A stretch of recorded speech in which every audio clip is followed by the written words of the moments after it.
আমার শহর রায়গঞ্জ নিবেদন করছে সায়নী গোল্ড এন্ড ডায়মন্ড, থানা রোড, রায়গঞ্জ।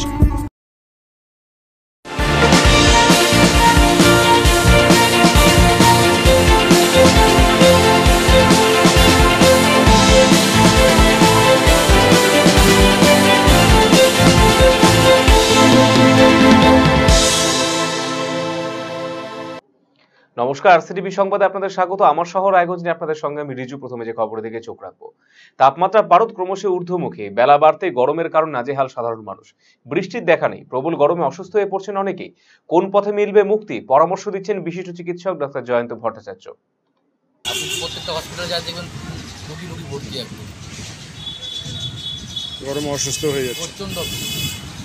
কিন্তু বাচ্চাদের তো বিশেষ করে হচ্ছে, তারপরে তো বড়রা আছে, মানে সারাদিন জল খেলেও মনে হচ্ছে জলের চাহিদা মিটছে না, কারোর খাবার দাবারে তো খাওয়ার কোনো ইচ্ছাই নেই। মানে গরমটা যে আর কি হবে তার আমরা কিছু বুঝতেই পারছি না।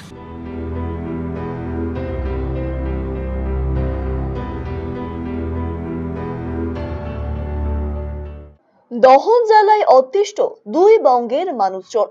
বিগত বছরগুলির তুলনায় এবারে গরমের প্রভাব অনেকটাই বেশি। সকাল হতে না হতে দুর্বিষহ অবস্থা। সকাল 7টা বাজতে গরমের প্রভাব পড়তে শুরু করছে। বেলা বাড়ার সাথে সাথে তাপে পুড়ছে আম জনতা। শরীরে ত্বক জ্বালা করছে, মাঠ ঘাট ফেটে চৌচির, শুকিয়ে খাঁ খাঁ করছে পুকুর, নদী, খাল, বিল। সাধারণ মানুষের পাশাপাশি গরমের নাজেহাল অবস্থা পশু পাখিরও। গাছপালাও যেন মুর্শে পড়ছে। দিন যত এগোচ্ছে গরমের প্রকোপও ততই বাড়ছে। তাপমাত্রা 40 থেকে 42 ডিগ্রির মধ্যে ওঠানামা করছে। এত কিছুর পরেও বৃষ্টির দেখা নেই। রাজ্যের বিভিন্ন জায়গার পাশাপাশি ছবিটা একই রকম রায়গঞ্জ শহরেও। দিনের বেলার সাথে পাল্লা দিয়ে রাতেও গরমের দাপট।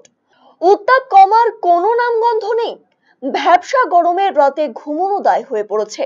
শহরবাসী বলছেন তাপমাত্রার পারদ ঊর্ধ্বমুখী, বাইরে থাকা দায়। এই গরমে বাইরে বের হলে মাথা ঘুরছে, অনেকেই অসুস্থ হয়ে পড়ছেন। ঘন ঘন পিপাসা পাচ্ছে, ঠান্ডা জলের চাহিদা বাড়ছে। পরিস্থিতি ক্রমশই বিপজ্জনক হয়ে পড়ছে। শহরের মধ্যে জলস্তর নেমে গিয়েছে, জলের খুব সমস্যা দেখা দিয়েছে। খাবারের প্রতি অরুচি আছে, শুধুই জল পান করছেন মানুষজন। অস্থির লোক, কেবলই আসলাম 4-5 কিলোমিটার গাড়ি চালা, এখানে দাঁড়াতে হলো। দাঁড়িয়ে একটু ভাবলাম যে না একটু সারাতে বসে একটু আরাম করি, যাওয়াই তো যাচ্ছে না। মনে হচ্ছে যে 40 ডিগ্রি 45 ডিগ্রি গরম চলছে।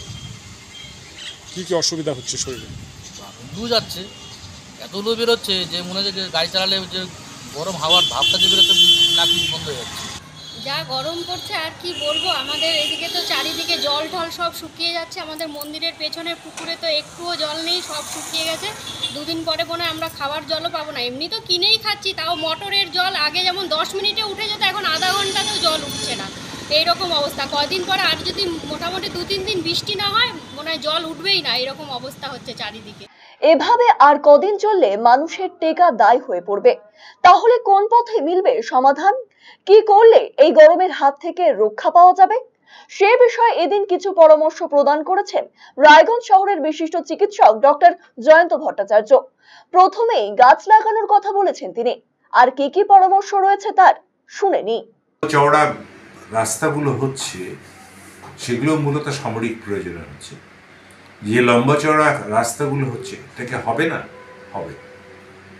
কিন্তু সেই রাস্তাগুলোকে আমি যে গাছটাকে কাটছি, 200 বছরের 100 বছরের প্রাচীন যে গাছটি কাটছি, যে এত পরিমাণ অক্সিজেন আমাদেরকে দিত, মাটির জল শুষে মাটির জলস্তরকে ধরে রাখত, শেকড় দিয়ে মাটিকে ধরে সেই জলস্তরটাকে ধরে রাখত, সেগুলো তো শেষ হয়ে যাচ্ছে। ফলে জলস্তর, গাছের কারণে যে জলস্তরটা আমরা পেতাম স্বাভাবিক, এত বছর ধরে মানুষ পেয়ে এসছে, সেই জলস্তরটা নেমে গেল। এর বাইরে আমাদের সাধারণভাবে এই যে রায়গঞ্জ শহর, তো ড্রেনেজ সিস্টেম কিছু নেই।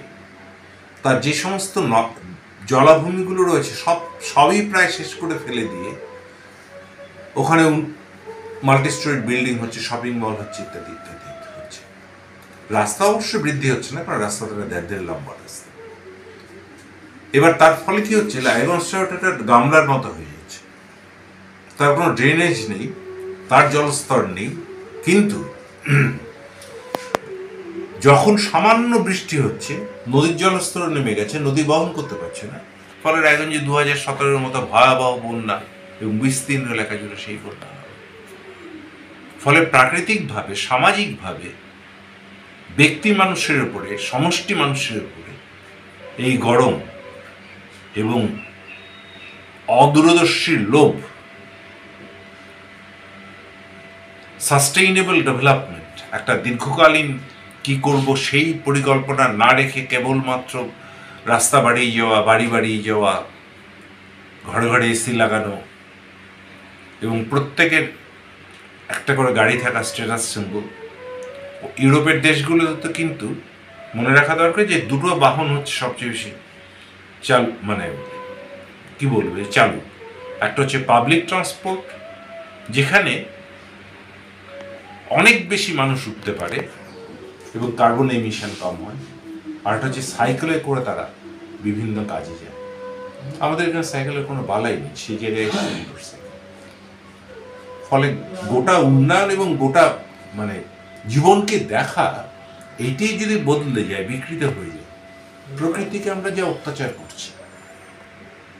উনি সর্বংসা বলা হয় ধরিত্রীকে, কিন্তু উনি কত সইবেন? ফলে তার খেসারত আমাদেরকে দিতে হচ্ছে। আমরা আজকে যা ভাবছি 30 বছর পরের প্রজন্ম কোথায় যাবে? আগুনের পরে খাক হয়ে যাবে নাকি বন্যায় ভেসে যাবে? আরসিটিভি সংবাদ, রায়গঞ্জ। এবারে রায়গঞ্জ পৌরসভার 25 নম্বর ওয়ার্ডের কোঅর্ডিনেটরের বিরুদ্ধে জেলা শাসক এবং পুলিশ সুপারের কাছে মাস পিটিশন দাখিল করলো এলাকার সাধারণ মানুষ। বৃহস্পতিবার পদক্ষেপ নেওয়ার পর সাংবাদিক বৈঠক করেন এলাকার মহিলারা। তারা জানিয়েছেন, গত শুক্রবার লোকসভা ভোটের দিনে এই ওয়ার্ডে শ্রীনিবাস ঢালি নামে এক নিরপরাধ ব্যক্তিকে মারধর করেন ওয়ার্ড কোঅর্ডিনেটর অসীম অধিকারী। আঘাত গুরুতর থাকায় তাকে হাসপাতালে পাঠানো হয়। এরপর রায়গঞ্জ থানায় অভিযোগ দায়ের করা হলেও পুলিশ তেমন সক্রিয়তা দেখাচ্ছে না বলে অভিযোগ। তারা জানিয়েছেন, পুলিশ তদন্ত করতে একবারও এলাকায় আসেনি, কোনো ব্যবস্থাও নেয়নি। তাই আস্থা রাখতে না পেরে তারা জেলা শাসক এবং পুলিশ সুপারের দ্বারস্থ হয়েছেন। শুধু ভোটের দিন নয়, এর আগেও একাধিকবার ওয়ার্ড কোঅর্ডিনেটর একজন জনপ্রতিনিধি হয়েও সমাজ বিরোধীদের মতো আচরণ করছেন বলে অভিযোগ করেছেন এলাকাবাসীরা। তার শাস্তি দাবি জানিয়েছেন এলাকার সকলেই।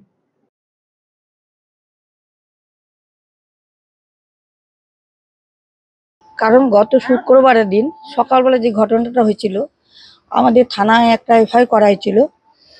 তো সেই পরিপ্রেক্ষিতে পরের দিন না আসাতে আবার আমরা সেখানে গিয়েছিলাম। যাওয়ার পরে জানানো হয়েছে, কিন্তু এখনো পর্যন্ত থানার কোনো আমরা আশ্বাস পাইনি বা ইনকোয়ারি করতে আসে নাই, ফ্রন্টে আসে নাই যে কি হয়েছিল সেদিন। তাই পুলিশের উপরে আমরা আর ভরসা করতে না পেরে আজকে আমরা কর্ণজোড়া ডিএমকে একটা জমা দিয়ে এসেছি, দরখাস্ত, মার্ক পিটিশন, পাড়ার সবার সই নিয়ে, এবং এসপির কাছে দিয়ে এসেছি, যাতে আমাদের এই ওয়ার্ডে একজনের পর একজন যা মারা হচ্ছে সেটার জন্য আমরা আতঙ্কে আছি। সেটার জন্য তাড়াতাড়ি দ্রুত আমাদের সুরাহা হয়, সেই মিডিয়ার দিকে এই জন্য আজকে আনা হয়েছে, যেন মিডিয়ার মাধ্যমে সেই জিনিসটা প্রচার হয়। আমার হচ্ছে অনুরোধ যে মিডিয়ার মাধ্যমে গিয়ে যেন জানানো হয় যে আমাদের এটা সুরাহা যেন তাড়াতাড়ি করে। এটাই আমার মিডিয়ার কাছে খুশি হলেই। আমার স্বামীকে আরেক ভোটের দিনে শুক্রবারে আমার স্বামীকে মারধর করছে। ওই আমার স্বামী ভোট দিতে গেছে, ওখানটায় যায় ওই মারছে, রাস্তার মাঠের কোনাতেই যায়, ওই খুব মারছে, মারা লাগতে মারতে ফেলাইতে গেছে। ওর একদিন ছিল, তারপরে একজন এসে আমার বাড়িতে দিয়ে গেছে। বাড়িতে দিয়ে গেল পর তখন আমি হসপিটাল ভর্তি করে তারপরে আবার আমি প্রশাসন থানায় যাই। থানায় গিয়ে করলাম, তাই মনে করেন আজকে কয়দিন হয়ে গেল, কোনো থানার থেকে কোনো কিছুই আসতেছে না। তারপরে মনে করেন আজকে আমি আবার ডিএম আর ইসের কাছে, এসপির কাছে যে আবার কাগজপত্র দরখাস্ত জমা দিচ্ছি, কমপ্লেন করলাম যে মাস পিটিশন করলাম, যে কোনো কিছুই হচ্ছে না। আমরা তো আতঙ্কে আছি, ভয়ে আছি। আর এই যে কমিশনার মনে করেন যখন তখন এসে গালাগালি করে, যখন তখন এসে করে গুন্ডামি, এত আমি ওর শাস্তি চাই। বৃহস্পতিবার প্রকাশিত হয়েছে এবছর মাধ্যমিক পরীক্ষার ফলাফল। মাধ্যমিক পরীক্ষায় নজর কাড়া সাফল্য পেয়েছে রায়গঞ্জের সুভাষগঞ্জ গার্লস হাই স্কুলের ছাত্রী আফসানা পারভিন। 655 নম্বর পেয়ে বিদ্যালয়ের মধ্যে প্রথম স্থান অধিকার করেছে আফসানা। রায়গঞ্জ ব্লকের বালিয়ারা এলাকার বাসিন্দা আফসানা কৃষক পরিবারের সন্তান। ছোটবেলা থেকে অত্যন্ত মেধাবী এই ছাত্রী কঠোর অধ্যাবসায় এবং পরিশ্রমের জেরে মাধ্যমিক পরীক্ষায় অভাবনীয় ফল করেছে। ছোট থেকেই দেখেছে প্রত্যন্ত এলাকায় থাকা সত্ত্বেও তার পড়াশোনা নিয়ে বাবা মায়ের সংগ্রাম। বাবা মার সেই সংগ্রাম ছুঁয়েছিল একরত্তি মেয়েটাকে, শক্তি জুগিয়েছিল দাঁতে দাঁত চেপে অভাব কষ্টকে তুড়ি মেরে উড়িয়ে এগিয়ে যাওয়ার। প্রত্যয় ছিল মা বাবার মুখে হাসি ফোটানোর। ঠিক তেমন ভাবে সমস্ত কিছুকে জয় করে মাধ্যমিক পরীক্ষায় নজর কাড়া ফলগুলো আফসানা। সে জানিয়েছে ভবিষ্যতে সে নিট দিয়ে চিকিৎসক হতে চায়। এটাতে আমি ভীষণ খুশি, কারণ আমি প্রথমত অবস্থায় আমার টার্গেট ছিল শুধু 550 তোলা। আমি টেস্টের আগে এটা টার্গেট করি যে আমি 650 তুলব, আর এটা আমি আজকে পেরেছি। তোমার বাড়িতে কে কে আছেন? বাড়িতে বাবা আছে, মা, একটা বড় দাদা, আর ছোটো বোন আর আমি। বাবা কি করেন? বাবা আমাদের নিজের জমি আছে, তাতে কৃষি কাজ করে আর নিজের গাড়ি চালায়। এমনি পরীক্ষার আগে কোনো টিউশন ছিল তোমার পড়াশোনা? হ্যাঁ স্যার, নিশ্চয়ই টিউশন ছিল। কতজনের কাছে পড়তে? আমি কোচিং সেন্টারে পড়তাম, সেখানে আমার 7 জন টিচার ছিলেন, ওনাদের কাছেই পড়তাম। ভবিষ্যতে কি হতে চাও? আমি নিট পরীক্ষা দিতে চাই এবং একজন ভালো ডাক্তার হতে চাই। অন্যদিকে তার এই সাফল্যে খুশি তার সহপাঠী থেকে শুরু করে বিদ্যালয়ের শিক্ষিকারাও। খুবই ভালো রেজাল্ট করেছে আফসানা। ও ছোট থেকে খুব মেধাবী ছাত্রী এবং খুব বাধ্য ছাত্রী, আর ওর বাড়ির গার্জেনদেরও প্রচণ্ড সহযোগিতা ছিল এবং আমরা তো মেয়েদেরকে উৎসাহ দিই। সবচেয়ে বড় কথা যে প্রত্যন্ত গ্রাম থেকে উঠে এসে ও যে এত ভালো রেজাল্ট করেছে, সেটা আমাদের আগামী আমাদের যে ছাত্রীরা রয়েছে তারাও তো গ্রামেরই মেয়েরা, আমাদের স্কুলের মেয়েরা, তারা একটা বিশাল উৎসাহ পাবে এবং ভবিষ্যতে ওরাও যাতে এই ধরনের একটা ভালো রেজাল্ট করতে পারে সেই দিকে ও একটা নিদর্শন স্থাপন করে দিয়ে। আমার শহর রায়গঞ্জ এখনকার মতো এই পর্যন্ত। অন্যান্য সমস্ত খবরের জন্য চোখ রাখুন RCTV সংবাদে। নমস্কার।